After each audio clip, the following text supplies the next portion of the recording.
This is a tour of our backyard garden in the month of April here in Zone 10A in Florida. The temperature ranged from a high of 82 to a low of 63, and we had 4 days of rain. Blueberries require acidic, well-drained soil. Peat moss can be incorporated into the soil. They do best when in full sun all day. Basil can develop a bitter taste after it begins to flower, so it's important to pinch the buds off. It also helps preserve the taste and keep the plant growing. I have a calamontan orange plant here. Calamontans are hardy and can withstand temperatures as low as 20 degrees, but prefer temperatures of at least 55 to 70 degrees. The amaranth plant was growing tall, so I pruned it a little. Amaranth grows quite well in this climate. It has a number of health benefits, including reduced inflammation, lowering cholesterol, and increased weight loss. We usually cook it with yellow lentils. Goticola, also known as pennywort, is known to help boost cognitive function. I bought these plants as seedlings on Amazon. We normally prepare it raw with coconut, tomatoes, lime, and chilies. My tarragon plant is still doing well. It's a great herb to season chicken, fish, and vegetables with. The cilantro I had growing with the tarragon bolted, so I planted some seeds in a self-watering pot and I'm keeping it in the shade. Arugula is typically ready to harvest in 3 to 4 weeks, and they were doing relatively well in this whiskey barrel container as long as they were kept moist. This is the Quinault variety of strawberry. The berries are relatively small, but they are packed with flavor. Curry leaves, which are a staple of Southeast Asian cooking, is used to flavor rice, chutneys, soups, stews, and even dals.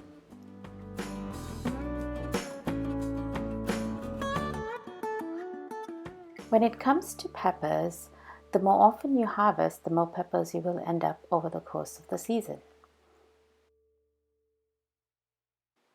The foliage and the flowers of the nasturtium are edible. The leaves have a peppery taste to it.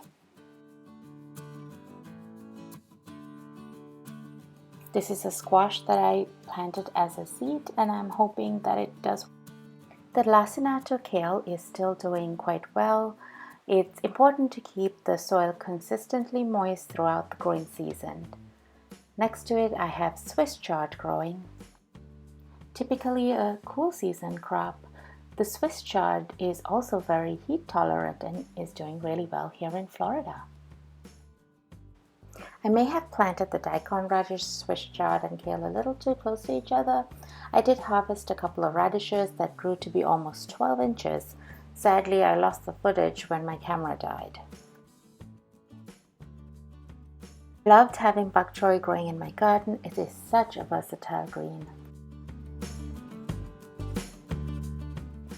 I harvested 2 of the cabbages. They're probably getting a little past their prime as the weather is getting warmer, but I've had such an abundance of greens these couple of months that I haven't had a chance to cook it all. Here I have some bush beans growing that were sown as seeds.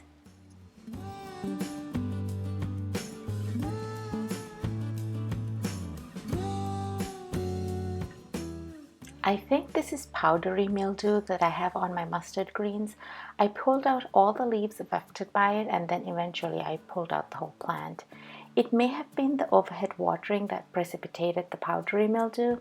I've read that a 50-50 mixture of water to milk sprayed on over the top and bottom surfaces of the leaves can fix the problem, but I had already pulled the plant by the time I found this out.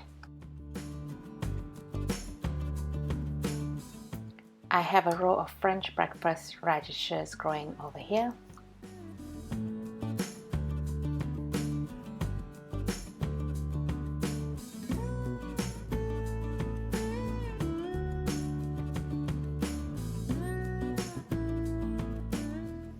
I was fascinated with growing microgreens and decided to give it a shot. It is a tad bit harder than it looks if you have a busy lifestyle and forget to water it once a day.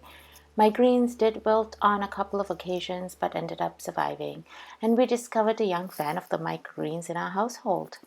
They apparently have 40 times more nutrients, vitamins, and antioxidants than their mature counterparts. Most varieties tend to be rich in potassium, iron, zinc, magnesium, and copper. I hope you enjoyed my April garden tour here in Zone 10A in Florida. I'm no expert on the topic, but I hope my naive enthusiasm to grow what I like to eat inspires you. See you in the next video.